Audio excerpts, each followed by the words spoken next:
साल 2001 में भारत, श्रीलंका और न्यूजीलैंड के बीच कोको कोला कप का ट्राई सीरीज खेली जा रही थी। इस सीरीज में टीम इंडिया अपने 3 मुकाबले जीतकर पॉइंट टेबल में 6 अंकों के साथ दूसरे स्थान पर खड़ी थी।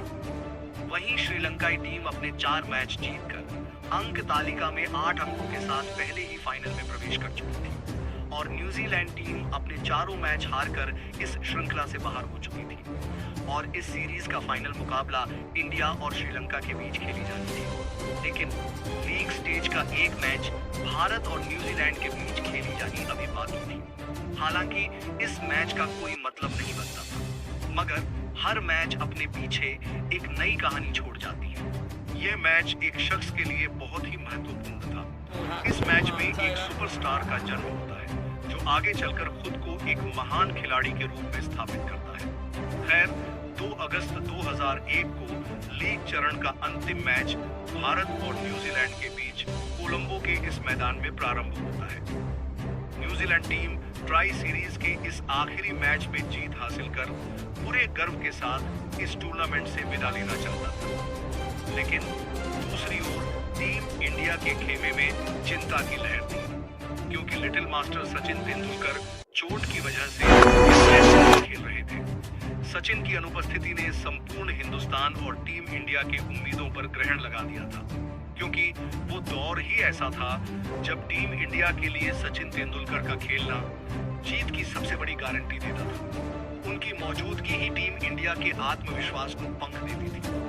खैर, एक वक्त ऐसा भी आया जब सचिन तेंदुलकर की अनुपस्थिति में सहवाग को बतौर ओपनर बैकअप के रूप में मौका मिला और उसने इस आपदा में मिले अवसर को अपॉर्चुनिटी में बदल दिया। सहवाग ने अपने बल्ले से पूरे विश्व को ऐसा जवाब दिया कि खुद को टीम इंडिया का अभिन्न और नया सिरमौर बना दिया। खैर, जब सहवाग को पहली बार ओपनिंग का जिम्मा सौंपा गया तो किसी ने सोचा भी नहीं था कि वो अपने तेज और विश्वफोटक बल्लेबाजी से भारतीय क्रिकेट का चेहरा ही बदल देंगे। सहवाग ने इस मुकाबले में सबसे तेज शतक जड़कर पूरी दुनिया को हिलाकर रख दिया और इतिहास में अपना नाम सदियों तक अमर कर गए। खैर, सौरव गांगुली और स्टीवन फ्लेमिंग टॉस के लिए मैदान में खड़े थे। स्टीवन फ्लेमिंग ने टॉस जीतकर पहले बल्लेबाजी करने का फैसला लिया। कीवियों की तरफ से नाथन एस्टल और मैथ्यू सिंक्लेयर पारी की शुरुआत करते हैं, लेकिन 9वें ओवर की तीसरी गेंद पर जहीर खान ने मैथ्यू सिंक्लेयर का विकेट लेकर टीम इंडिया को एक मजबूत और शानदार शुरुआत दे दी।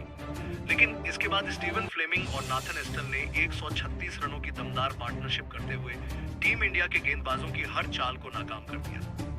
अब यह पार्टनरशिप टीम इंडिया के लिए मैच को मुश्किलों से भर देता है और उनके सरदर्द को कायम रखता है। नाथन एस्टल ने 108 रन, स्टीवन फ्लेमिंग ने 66 रन और लो विंसेंट ने 46 रनों की बहुमूल्य पारी खेली। मगर भारतीय गेंदबाजों ने कीवी टीम को 264 रनों पर रोक दिया।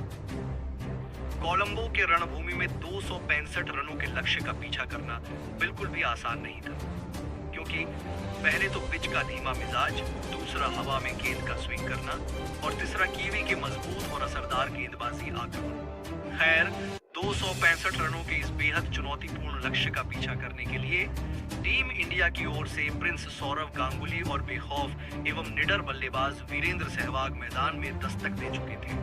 टीम इंडिया को एक मजबूत और तेज शुरुआत की जरूरत थी। न्यूजीलैंड की ओर से पहले ओवर का दायित्व डैरेन टफ्फी नामक योद्धा ने संभाले।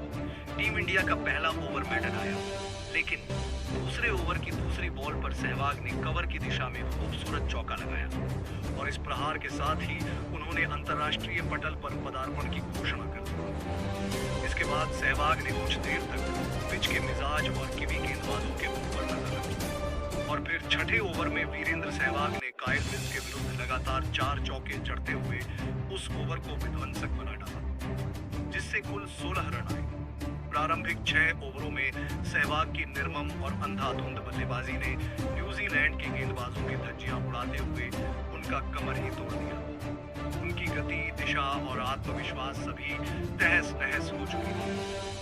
कीवी टीम मैदान पर न केवल रणनीतिक रूप से पराजित दिख रही थी, बल्कि मानसिक और मनोबल स्तर पर भी वह सहवाग के आक्रामक तेवरों के सामने पूर्णतः असहाय और विवश प्रतीत हो रहे थे।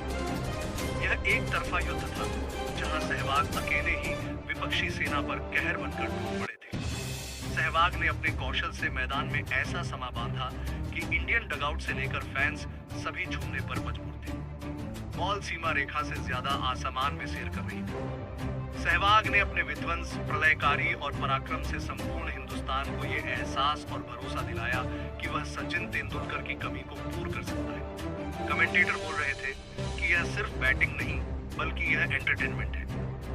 10 ओवर की समाप्ति पर टीम इंडिया का स्कोर बिना कोई विकेट खोए 58 रन दिखाई दे रहा था। भारत को एक अच्छी शुरुआत मिल चुकी थी। सहवाग के पराक्रम का अंदाजा इसी बात से लगाया जा सकता है कि जब टीम इंडिया का स्कोर 58 रन था, उसमें अकेले ही सहवाग के बल्ले से 44 रन निकले थे। सहवाग ने हर शॉट में अपने कौशल का दम दिखाया, चाहे वो कवर ड्राइव हो या पुल शॉट, कट हो या सीधा छक्का।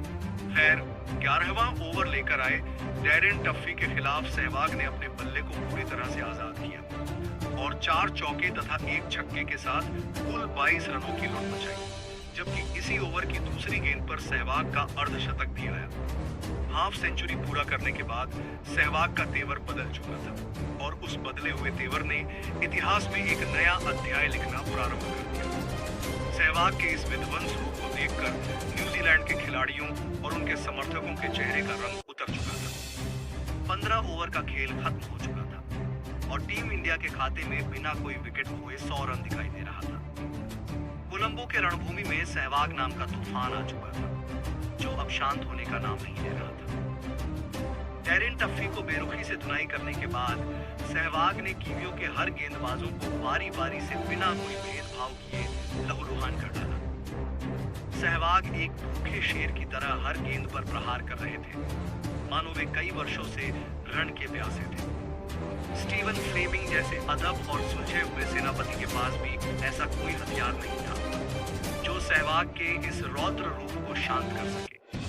20 ओवर की समाप्ति पर टीम इंडिया स्कोर बोर्ड पर 127 रन टांग चुका था। अब सहवाग अपने शतक से सिर्फ 5 रन दूर होते हैं। उस समय सौरव गांगुली महज 30 रन बनाकर खेल रहे थे। खैर, जब 23वें ओवर की अंतिम गेंद पर जैसे ही सहवाग ने 1 रन लेकर अपना शतक पूरा किया, तो भारत से लेकर न्यूजीलैंड तक के दर्शक इस क्रिकेट रत्न को श्रद्धांजलि देने के लिए सम्मान में प्रतिष्ठित हुए। सहवाग के इस पारी में खास बात यह थी कि उन्होंने धमाकेदार बल्लेबाजी करते हुए सिर्फ 69 गेंदों पर अंतर्राष्ट्रीय क्रिकेट में अपना सबसे तेज शतक लगाया। यह उस दौर की इंडियन खिलाड़ी द्वारा खेली गई सबसे तेज शतकों में से एक थी, और वह भी एक ऐसी स्थिति में जब भारत को जीत की सख्त जरूरत थी। उन्होंने सचिन तेंदुलकर की अनुपस्थिति में ओपनिंग की भूमिका निभाई और उसी अंदाज में खेले जैसे पूरा विश्व सचिन तेंदुलकर से उम्मीद करती थी। उनके स्ट्रोक्स में एक अलग ही धार थी और न्यूजीलैंड के गेंदबाज उस दिन मानो उनके आगे असहाय दिखे। यह पारी सिर्फ एक व्यक्तिगत उपलब्धि नहीं थी, बल्कि एक नए सितारे के उदय की घोषणा थी। एक ऐसा सितारा जो पारंपरिक तकनीकों की सीमाओं से परे जाकर खेलने को तैयार था और जिसने आने वाले वर्षों में भारतीय क्रिकेट की परिभाषा ही बदल दी। खैर, ग्रेग मैकमिलन ने सहवाग का विकेट लेकर अपनी टीम को इस मैच में वापसी करते हुए पहली सफलता दिला दी। परंतु आउट होने से पहले सहवाग ने सबसे तेज शतकीय पारी खेलकर इस मैच को टीम इंडिया के पक्ष में मोड़ दिया था और टीम इंडिया की जीत पूरी तरह सुनिश्चित कर दिया। सहवाग का खेल इस बात का सबूत है कि जब इरादे मजबूत हों तो नियति भी सर झुकाकर तुम्हें सलाम करती है।